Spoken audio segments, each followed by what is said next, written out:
بسم اللہ الرحمن الرحیم۔ شروع اللہ کے نام سے جو بڑا مہربان نہایت رحم والا ہے۔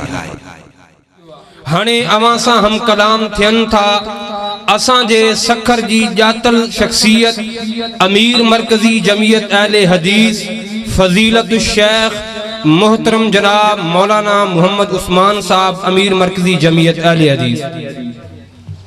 الحمدللہ والصلاة والسلام علی رسول اللہ، اما بعد قد قال اللہ جل وعلا فی محکم تنزیل اعوذ باللہ من الشیطان الرجیم لقد رضی اللہ عن المؤمنین اذ یبایعونک تحت الشجرہ۔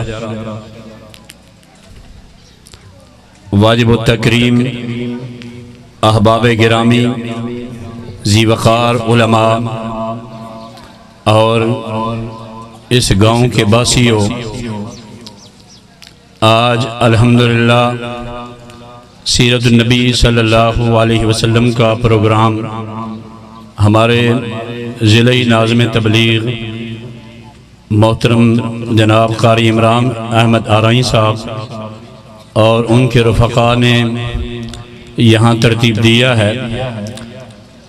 ان کے والد محترم جناب شفیق الرحمان صاحب اور دیگر رفقاء کو میں اس پروگرام کے انعقاد پہ مبارکباد پیش کرتا ہوں۔ پنجاب ہماری جماعت کے عظیم مقتدر علماء کرام تشریف لا رہے ہیں۔ یقیناً وہ آج آپ کے پروگرام کی رونق محفل ہوں گے۔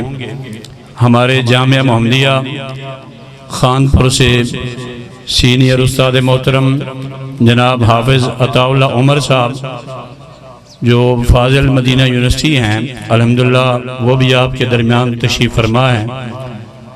مجھ سے قبل حافظ عبدالرؤف حیدری صاحب آپ سے ہم کلام تھے۔ اللہ سبحانہ وتعالی جمیع احباب کا آنا، مل بیٹھنا، اس پروگرام کی رونق بننا اللہ قبول و منظور فرمائے۔ سکھر سے محترم بھائی وسیم بندانی صاحب، محترم ماسٹر یوسف صاحب اور اسی طرح مولانا ذیشان صاحب جو احباب میرے ہمراہ آئے ہیں، اللہ سبحانہ وتعالی ان کا بھی سفر اپنی بارگاہ میں قبول و منظور فرمائے۔ یہ بڑی مقدس پاکیزہ محفل ہے کہ جہاں قرآن و سنت کی روشن تعلیمات وہ آپ کے سامنے رکھی جائیں گی، اور یقیناً یہ محفل صدقہ جاریہ ہے ان احباب کے لیے، ان بزرگوں کے لیے جو اسے جاری کر گئے۔ محترم مولانا غلام اللہ صاحب، ان سے گزارش ہے اوپر تشریف لائیں۔ محترم مولانا غلام اللہ بھانڈ صاحب، ان سے گزارش ہے، وہ ہمارے جگری یار ہیں، تو ہم یہ نہیں پسند کرتے کہ وہ عوام الناس میں بیٹھیں، اپنے رتبے کے مطابق وہ اوپر تشریف لائیں۔ محترم حاجی عبدالستار صاحب، چودھری حفیظ آرائی صاحب، یہ وہ بزرگ ہیں جو ابتدائی کانفرنسوں کی رونق ہوتے تھے اور آج ہمارے درمیان موجود نہیں ہیں۔ اللہ سبحانہ وتعالی ان کی قبروں کو راحت اور آرام کا گھر بنائے اور انہیں اعلیٰ علیین میں بلند مقام نصیب فرمائے۔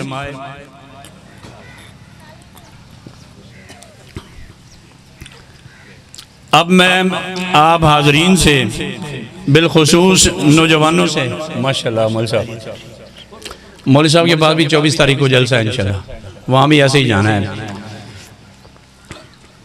آپ حاضرین سے، بالخصوص نوجوانوں سے میں مخاطب ہوں کہ دور جدید کے فتنوں کو آپ پہچانیں۔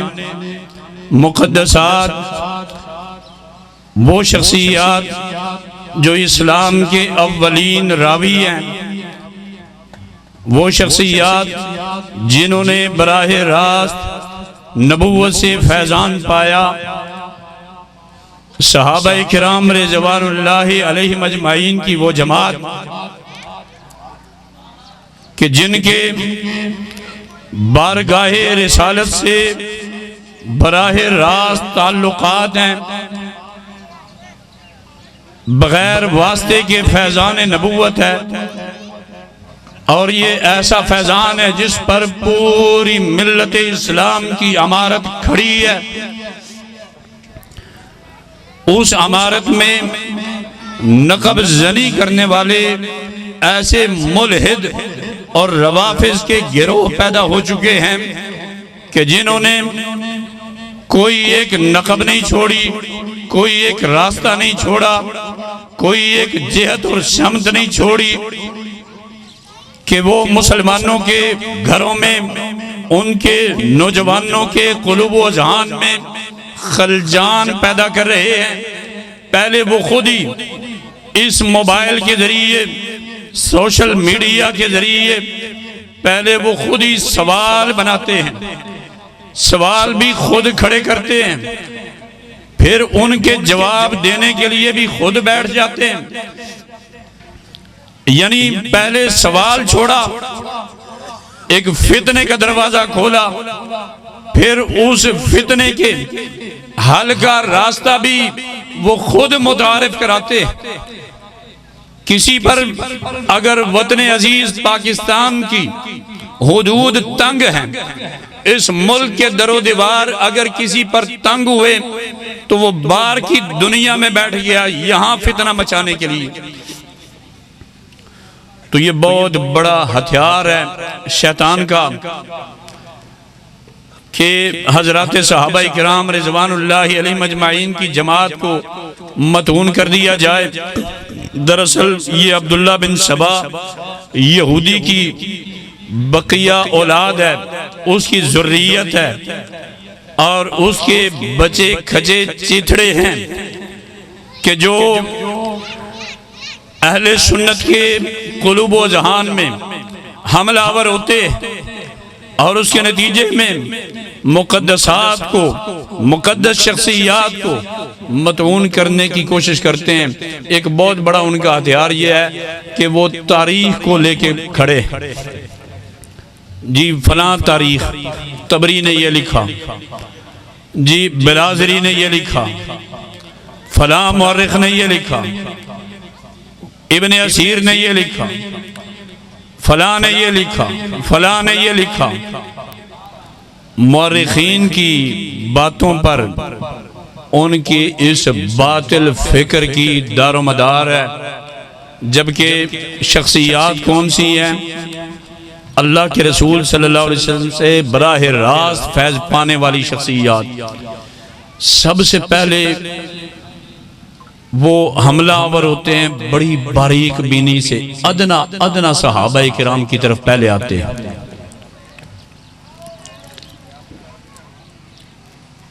اور جب دیکھتے ہیں کہ ادنا صحابی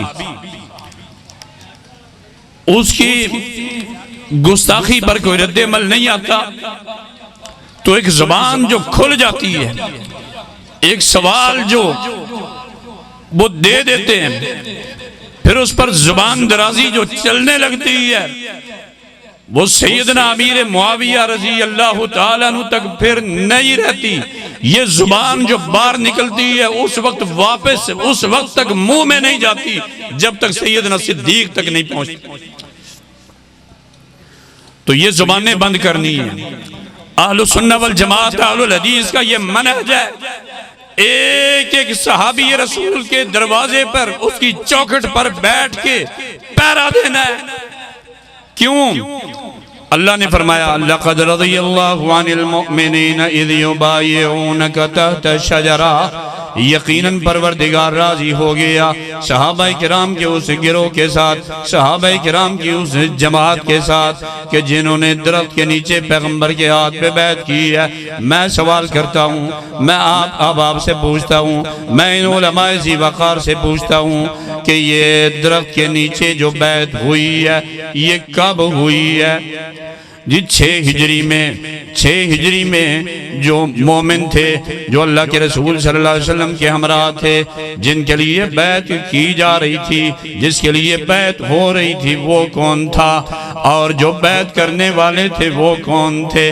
اللہ نے سرٹیفکیٹ جاری فرما دی ہے، لَقَدْ رَضِيَ اللَّهُ عَنِ الْمُؤْمِنِينَ اِذْ يُبَايِعُونَكَ، اللہ راضی ہو گیا ان اہل ایمان کی جماعت سے جو 1400 کی تعداد میں تھے، ایک نہیں تھا، 2 نہیں تھے، 3 نہیں تھے، درجنوں میں نہیں تھے، سینکڑوں میں تھے، جو آپ کے ہاتھ پہ بیعت کر رہے تھے۔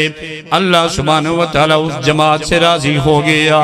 6 ہجری میں جو اہل ایمان تھے تو ان سب سے اللہ نے اپنی رضامندی کا سرٹیفکیٹ اللہ نے جاری کر دی ہے۔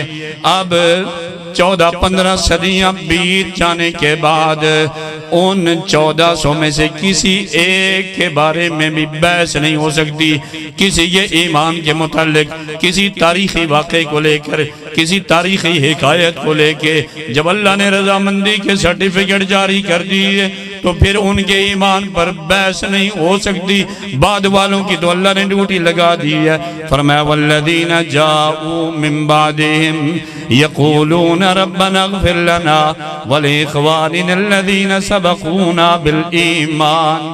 اللہ فرماتا ہے جو بعد میں ایمان لائے، 6 ہجری کے بعد ایمان لائے یا 8 ہجری کے بعد ایمان لائے یا قیامت کی صبح تک جو بھی ایمان لائیں گے، قرآن کی یہ وہ آیت ہے جس میں اللہ نے میرا اور آپ کا بھی ذکر فرما دیا۔ فرمایا جو بھی بعد میں ایمان لانے والے وہ اپنی ڈیوٹی پہ، اپنی ذمہ داری پہ غور کریں۔ یقولون ربنا اغفر لنا، ان کی ڈیوٹی یہ ہے کہ اپنے لیے بھی دعائے مغفرت مانگے، اصحاب محمد کے لیے بھی وہ دعائے مغفرت مانگے، ان کے لیے بخشش مانگتے رہیں۔ اپنی ڈیوٹی پہ غور کیجئے، اپنی ذمہ داری پہ غور کیجئے۔ ربنا اغفر لنا ولاخواننا الذین سبقونا بالایمان۔ اے اللہ جو ایمان میں ہم سے سبقت لے گئے، جو ایمان میں آگے بڑھ گئے، جو ہم سے پہلے اسلام قبول کر چکے، ان کی مرقدوں پہ تو رحم فرما، ان کی تو بخشش فرما دے۔ ان کے لیے مغفرت کی دعا کرنے کا حکم ہے، ان کی شخصیات زیر بحث لانے کا حکم نہیں ہے۔ اللہ نے ان کے ایمان کو زیر بحث لانے سے ہی منع کر دیا۔ یہ اہل سنہ والجماعت اہل الحدیث کا منہج ہے۔ خلفائے راشدین کے متعلق بیعت کی جا رہی ہے، 1400 صحابہ کٹنے مرنے کی بیعت کر رہے ہیں، کس کے لیے؟ کہتے جی یہ بنو امیہ، بنو ہاشم کے ساتھ ان کی چشمک تھی، عداوت تھی، وہ اہل بیت ہیں، وہ بنو امیہ زیرو تھے جی، انہیں بلا وجہ ہیرو بنایا گیا۔ کعبے کے رب کی قسم ہے بنو امیہ اور بنو ہاشم کا خون جدا نہیں ہے۔ بنو عبد مناف پہ جا کے بنو امیہ اور بنو ہاشم ایک ہو جاتے ہیں۔ جو بنو امیہ کو برا کہتا ہے وہ براہ راست محمد اکرم صلی اللہ علیہ وسلم کے خون کو برا کہتا ہے، وہ نسب محمد پہ اعتراض کرتا ہے، وہ شجرہ نسب جو محمدی شجرہ نسب ہے اسے ہدف تنقید بناتا ہے۔ بنو امیہ اور بنو ہاشم بنو عبد مناف پہ جا کے ایک ہیں، 5ویں پشت پہ یہ سلسلہ نسب ایک ہو جاتا ہے۔ کس کے لیے بیعت ہو رہی ہے؟ بنو امیہ کا چشم و چراغ ہے سیدنا عثمان بن عفان رضی اللہ تعالیٰ عنہ، چلے گئے سفیر محمد بن کے۔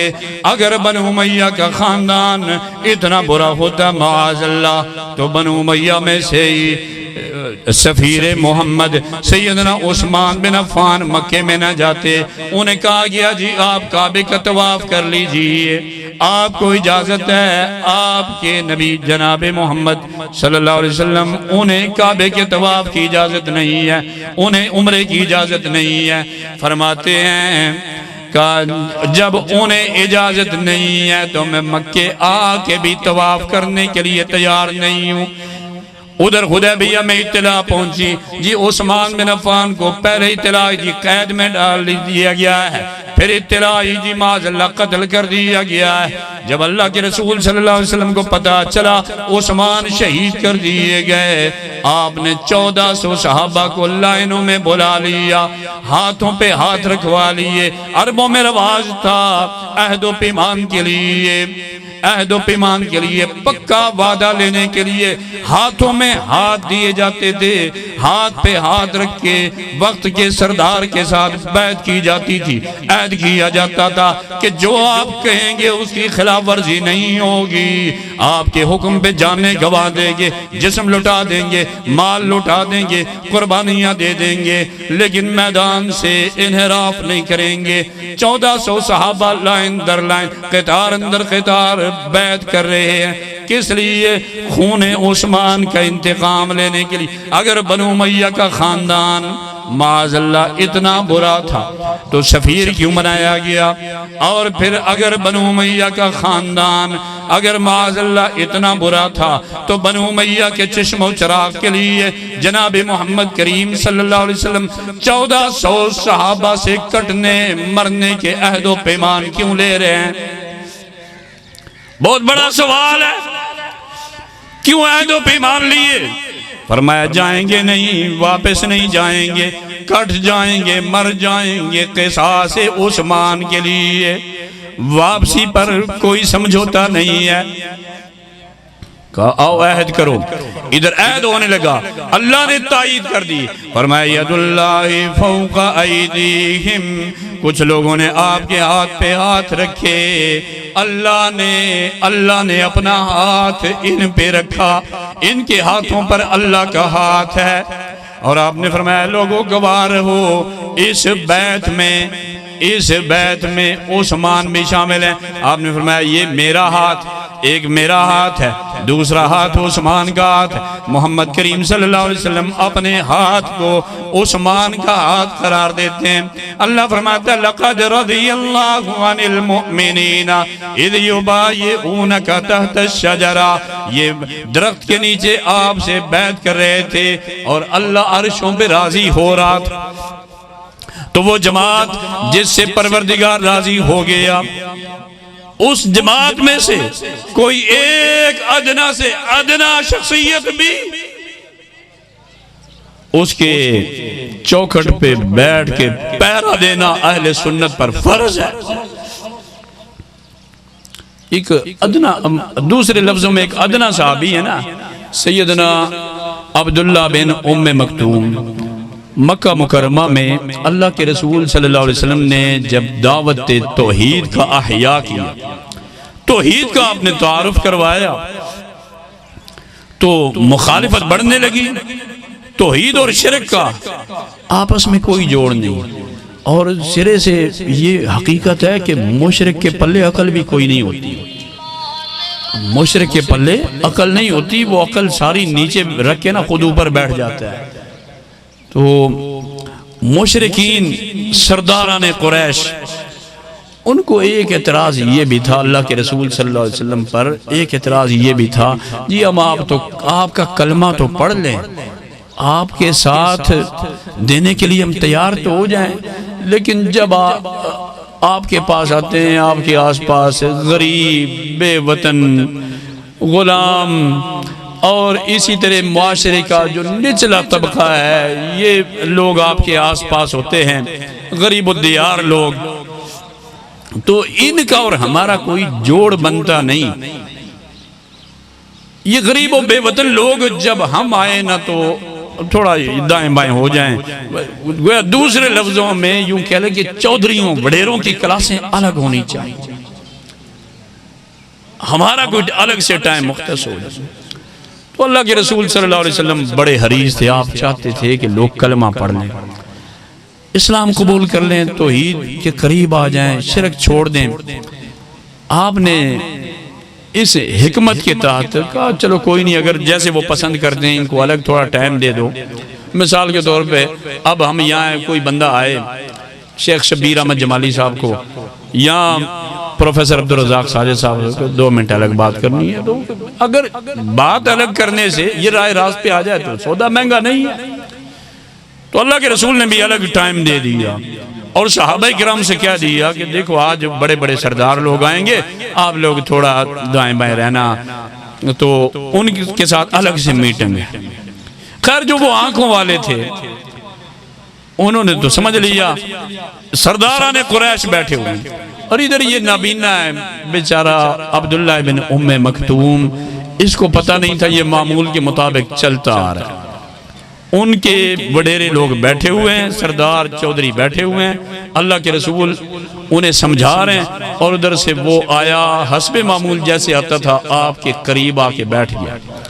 اللہ کے رسول نے اسے آتا ہوا دیکھ کے نا پیشانی پہ آپ بھل آیا، تھوڑا سا پیشانی پہ وکڑ آیا، اور اتنی سی بات تھی اللہ نے نوٹ کر لیا، ساتویں آسمان پہ پروردگار نے یہ منظرنامہ، یہ نقشہ اللہ نے دیکھ لیا۔ ادھر ان کے بھی منہ بن گئے کہ یہی تو ہم کہتے تھے، یہ پھر آگے بیٹھ گیا۔ اچھا وہ آیا حسب معمول بیٹھا، ادھر قرآن نازل ہونے لگا، وحی الہی، اس کی کیفیت آپ پہ طاری ہوئی۔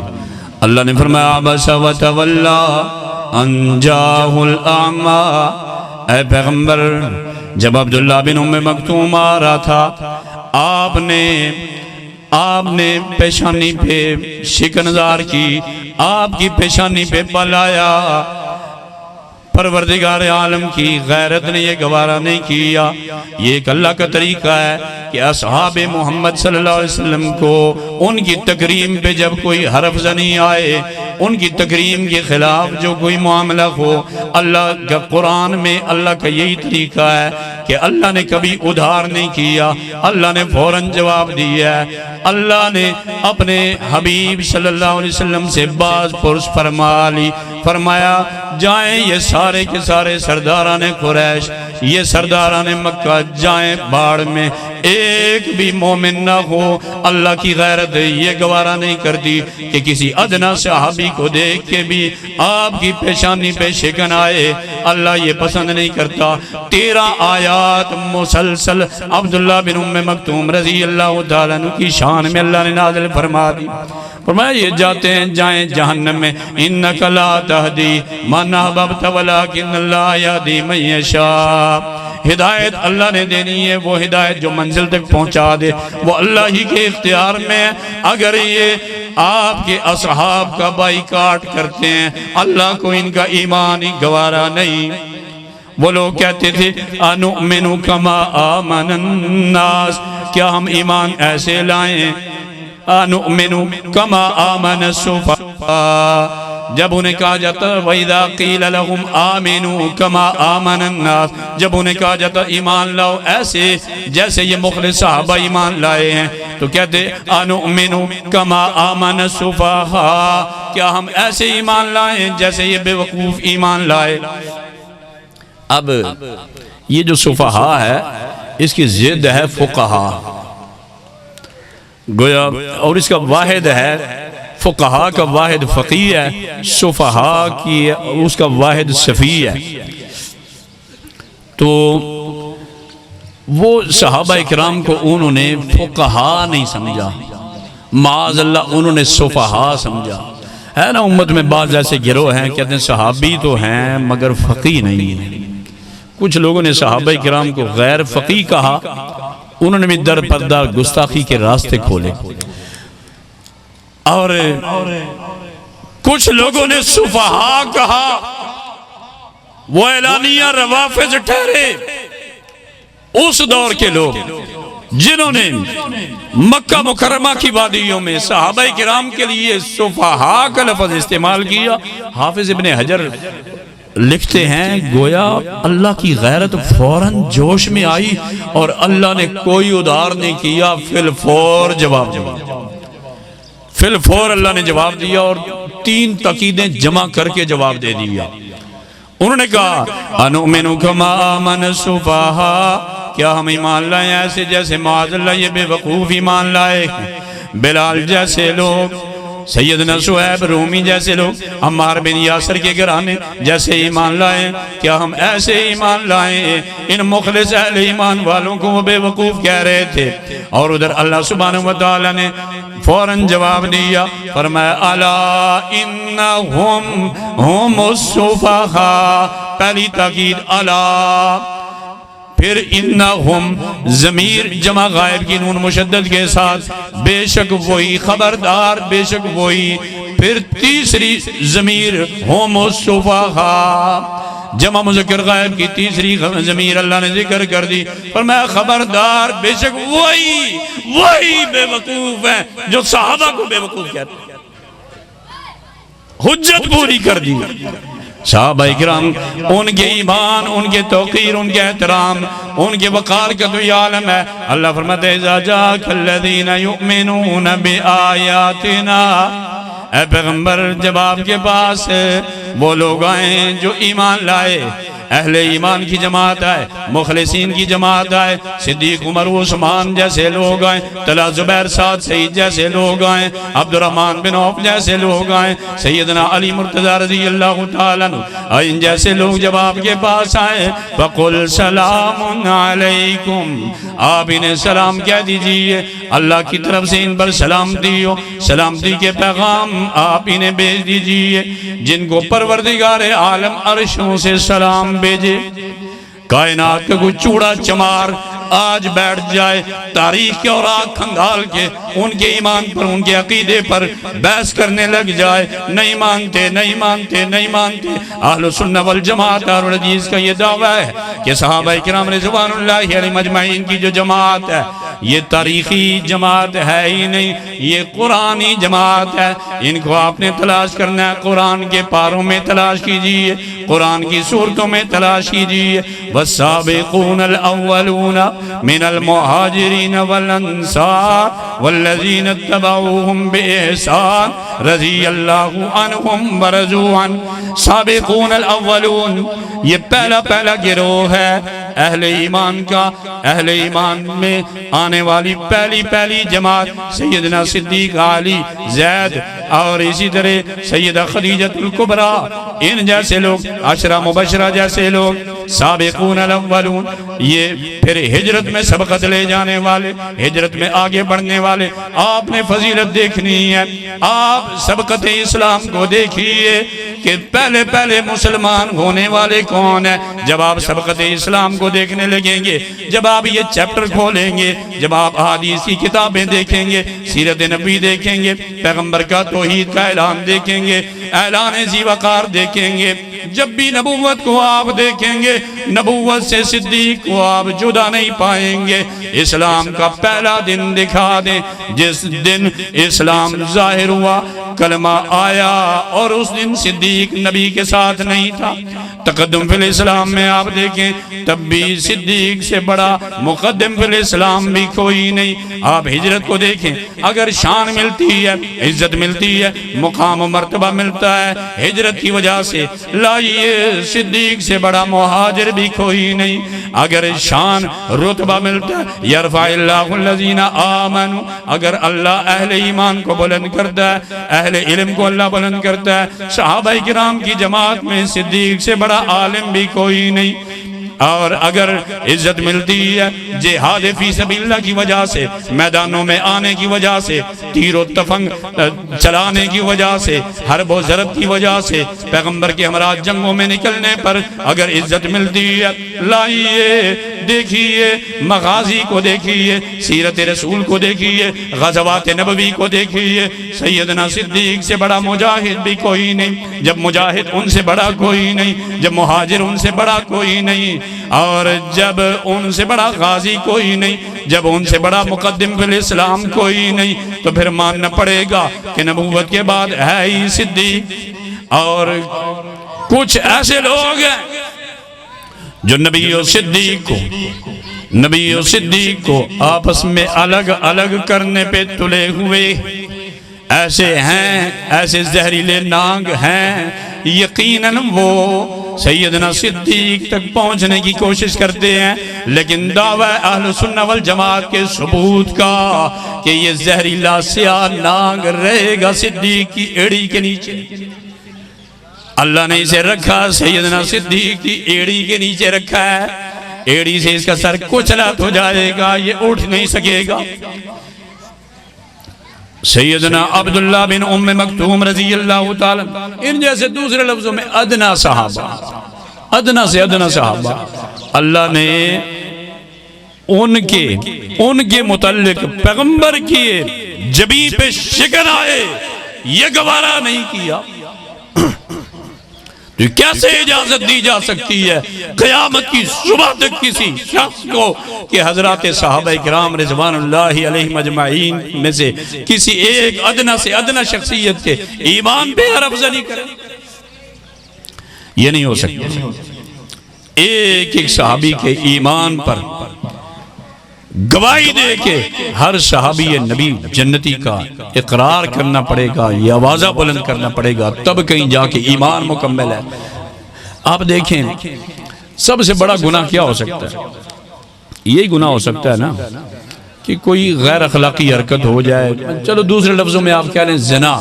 زنا کبائر گناہ میں سے ہے، کبیرہ گناہوں میں سے، بڑے بڑے گناہوں میں سے۔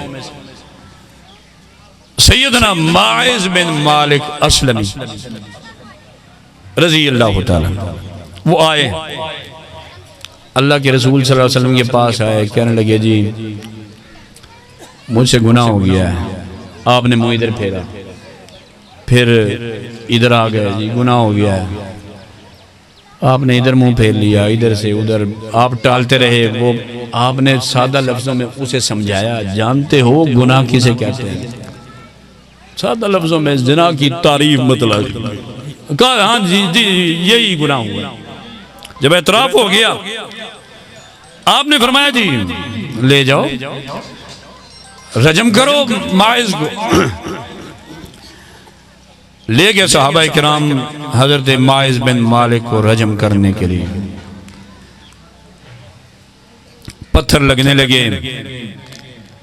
بالآخر حضرت ماعز فوت ہو گئے، رجم کی سزا ہو گئی۔ ماعز کے فوت ہونے کے بعد اللہ کے رسول صلی اللہ علیہ وسلم نے فرمایا آپ لوگ پڑھ لو جنازہ، میں نہیں پڑھتا۔ آپ نے فرمایا اللہ صلی علیہ، میں ماعز کا جنازہ نہیں پڑھاؤں گا۔ اب صحابہ کرام میں دو گروہ بن گئے۔ ماعز کا جنازہ پڑھ کے ماعز کو دفن تو کر دیا گیا ہے، چند دن گزرے تھے جب ایک واقعہ عجیب و غریب رونما ہو جائے مدینہ منورہ میں۔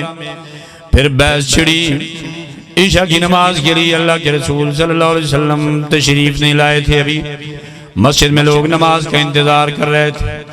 محدثین نے باب باندھے ہیں کہ امام کا انتظار کرنا نماز کے لیے یہ بھی کار ثواب ہے۔ اب تو یہ آپ کی منٹوں سیکنڈوں والی گھڑیاں آ گئی ہیں نا، جیسے ہی سیکنڈ پورا ہوتا ہے ہر بابا دیکھتا ہے جی وہ مولوی صاحب کہاں ہے، مصلی پہ نہیں آیا ابھی تک۔ سوئی سیکنڈ پہ چڑھی اور امام کو مصلی پہ ہونا چاہیے۔ بڑی سخت ڈیوٹی ہے، خدا کی پناہ ایسی ڈیوٹی سکھر میں کہیں بھی ہوں یہ فکر لگی رہتی ہے جی نماز کا ٹائم ہوگا، اور نمازیوں کو توفیق نہیں کہ امام کا انتظار کر لیں۔ چل بھائی تو پڑھا، چل بھائی تو پڑھا دے۔ امام کا انتظار 2-4 منٹ 5 منٹ ہو جائیں تو کوئی حرج نہیں، انتظار کر لینا یہ کار ثواب ہے۔ صحابہ کی جماعت انتظار کر رہی ہے، اللہ کے رسول ابھی تشریف نہیں لائے۔ آج کل تو ہر ایک مسجد میں ایسا بابا ضرور ہوتا ہے نا جس سے سارے نمازی تنگ ہوتے ہیں، تو بعض لوگوں کے ہاں 2 ہیں، تو بہرحال اتفاقی معاملہ ادھر ایک ٹولی کہنے والی جی ماعز نے پتھر بھی کھائے، رجم بھی ہوئے، اور اتنی سخت سزا بھی ہوئی، گناہ بھی کیا، پتھر بھی کھائے، گئے ہوں گے معاذ اللہ، گئے ہوں گے جہنم میں۔ ایک ٹولی یہ کہہ رہی ہے، دوسری ٹولی یہ کہنے والی ہے نہیں نہیں اس نے اپنے جرم کی سزا لے لی، سزا اسے دنیا میں دے دی گئی۔ اگر اللہ کے رسول نے جنازہ نہیں پڑھا تو جنازہ پڑھانے سے منع بھی تو نہیں کیا، کوئی عرض نہیں، اللہ نے اس کا جرم معاف فرما دیا ہے۔ حضرت ماعز بن مالک کے ایمان پہ بحث ہو رہی ہے، ادھر اللہ کے رسول صلی اللہ علیہ وسلم تشریف لائے۔ آپ نے جب یہ دیکھا کہ ماعز کے ایمان پہ بحث کی جا رہی ہے اور بحث کرنے والے بھی مسجد نبی کے نمازی ہیں اور صحابہ کرام کی جماعت ہے، آپ نے فرمایا مجھے میرے رب نے زمین و آسمان کے درمیان دکھایا ہے، ابھی میرے رب نے مجھے دکھایا ہے کہ میرا ماعز جنت کی نہر میں نہا رہا ہے، فرض بعد میں ہوں گے، پہلے صفیں درست کر لو۔ میں ماعز کی نماز جنازہ پڑھانے لگا ہوں۔ اللہ کے رسول صلی اللہ علیہ وسلم نے ماعز کے متعلق اعلان فرما دیا کہ اس گناہ کے باوجود اللہ نے اس کا جرم معاف فرما دیا۔ تو جب یہ غلطیاں جب اللہ نے معاف فرما دی تو بعد والوں کو حق کہاں پہنچتا ہے کہ ایمان میں بحث کریں، کیڑے نکالیں ان کی شخصیات میں اور ان کی شخصیات پر، ان کے ایمان پر حرف زنی کریں۔ یہ تو وہ جماعت تھی، فرمایا اولئک الذین امتحن اللہ قلوبہم، اللہ نے ان کے دلوں کے امتحان لے لیے۔ ایسی جماعت کہ جن کے دلوں کے امتحان لینے والا اللہ خود ہے، کلاس کیسی ہوگی، ممتحن کیسا ہوگا، امتحان دینے والے کیسے ہوں گے، امتحان لینے والا کیسا ہوگا اور ان کا استاد کیسا ہوگا۔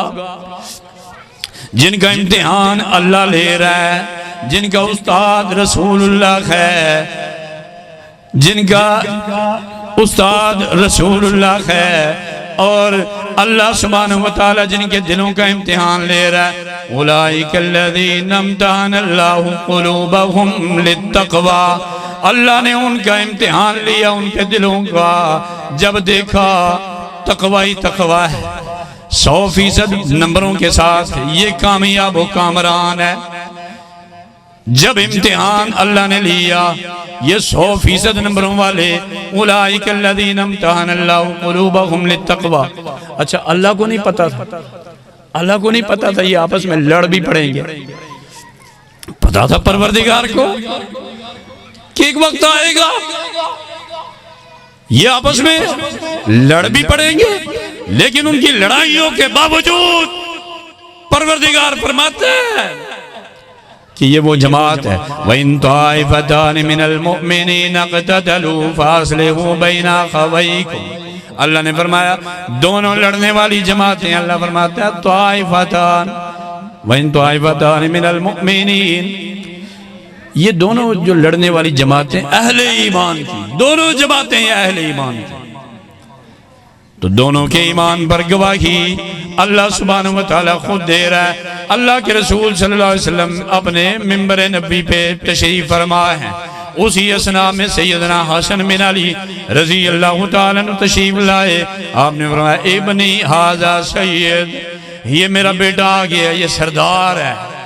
سیدنا حسن بن علی فرمایا میرے اس بیٹے کو اللہ نے سردار بنایا ہے،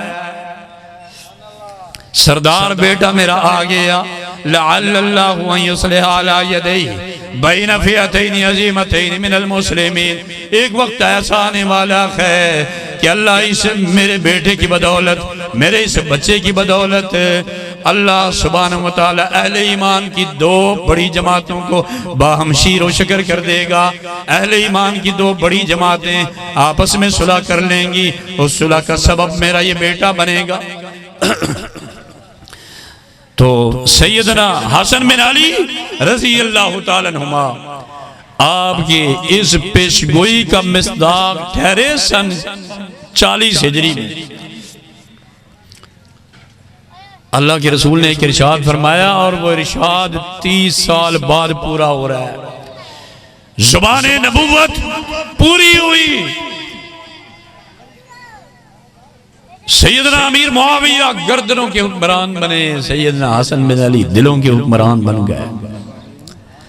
اللہ نے دکھایا، کہا جی اگر میرا حق تھا، مسلمانوں گوار ہو، اگر یہ خلافت امارت میرا حق تھا تو میں نے خوشی سے معاویہ کو دے دیا، اپنی چاہت سے، اپنی تمنا سے کہ مسلمانوں کا خون نہ بہے، اس تاج و تخت کے لیے مسلمان ایک دوسرے کا خون نہ بہائیں، میں نے خوشی سے یہ حق معاویہ کو بخش دیا۔ اور اگر اس کا حق تھا، سیدنا معاویہ کا حق تھا، تو خود بخود اس کے پاس چلا گیا۔ میرا حق نہیں تھا، اس کا تھا تو اس کو مل گیا، میرا تھا تو میں نے دے دیا۔ آئے کوئی کائنات کا کالا رافضی صلح حسن کا انکار کر سکے؟ سیدنا حسن بن علی رضی اللہ تعالیٰ نے اس میں خیر ہی خیر سمجھی، اس میں فلاح ہی فلاح سمجھی، اس میں امت کی بھلائی بھلائی سمجھی، امت کی خیر کے لیے، امت کی بھلائی کے لیے اپنے اس باپ سیدنا علی مرتضی رضی اللہ تعالیٰ جو خلافت راشدہ کا چوتھا ستون ہے، اس باپ کی بنائی ہوئی مسجد میں اپنے والد محترم کے مصلی پہ، اپنے والد محترم کے ممبر پہ خود نیچے بیٹھے سیدنا امیر معاویہ کو اوپر بٹھایا۔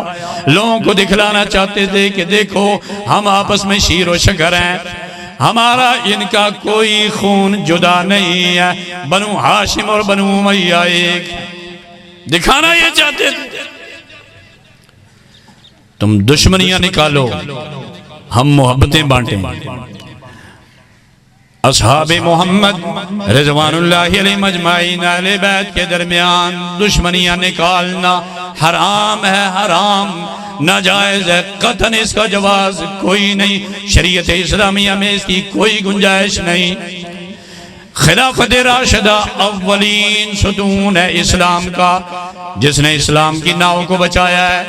اگر کوئی خلافت راشدہ کا انکار کرے، وہ براہ راست اسلام کی امارت کا، اسلام کے جوز کا، نبوت کے بعد اسلام کے مستحکم ہونے کا خود بخود انکاری ہو جاتا ہے۔ کہتے جی کربلا میں اسلام کی ناؤ کو بچایا گیا، معاذ اللہ کربلا میں۔ اچھا یہ تو پوچھو اللہ کے بندو، یہ اسلام کی ناؤ آئی کہاں سے تھی؟ سنہ ہجری کی تقویم کہاں سے لائے؟ اس سنہ ہجری پر جس کی تاریخوں پر تمہارا دار و مدار ہے، یہ تاریخ کہاں سے لائے ہو؟ جانا پڑے گا سیدنا عمر بن خطاب کے دروازے پہ۔ سنہ ہجری کا آغاز کرنے والی شخصیت خلیفہ دوم سیدنا عمر بن خطاب ہے۔ 10 محرم کی تاریخ ہی چھن جائے گی اگر عمر کا انکار کرو گے، یہ تاریخ ہی جائے گی۔ اگر سیدنا ابو بکر صدیق کی خلافت کا انکار کرو تو نبوت اور رسالت کے درمیان یہ 2-2.5 سال کا جو گیپ آ جائے گا، اس گیپ کو، اس خلا کو کیسے پر کرو گے؟ نبی و صدیق کو جدا نہیں کیا جا سکتا، خلافت راشدہ کو بعد از نبوت جدا نہیں کیا جا سکتا۔ یہ عقیدہ ہے اہل سنہ والجماعت دار الحدیث کا۔ امام ابن تیمیہ رحمہ اللہ جب گئے نا شہر واسط میں، تو عراق کا شہر ہے یہ واسط، عام طور پہ فتنے اٹھتے رہتے تھے، تو امام ابن تیمیہ رحمہ اللہ نے کئی ایک عقائد کے حوالے سے فتنے وہاں دیکھے، اور بعض ادھر سائیں تو وہیں بیٹھ کے عصر اور مغرب کے درمیان کتاب لکھ دی، عقائد باطلہ کے رد میں کتاب لکھی، عقیدہ واسطیہ، اس میں خلافت راشدہ کو محفوظ و مسلم کر دیا، اہل سنت کے سامنے متعارف کروا دیا، بتلا دیا کہ بعد از نبوت خلافت راشدہ ہی اسلام کا اولین ستون ہے۔ اللہ سبحانہ وتعالی سے دعا ہے، اللہ تبارک وتعالی جو کچھ سنایا اللہ قبول فرمائے، اس محفل کو اللہ سبحانہ وتعالی رونق افزوں بنائے، اور علماء کرام کے سفر اللہ تعالیٰ اپنی بارگاہ میں قبول و منظور فرمائے۔ وآخر دعوانا الحمدللہ رب العالمین۔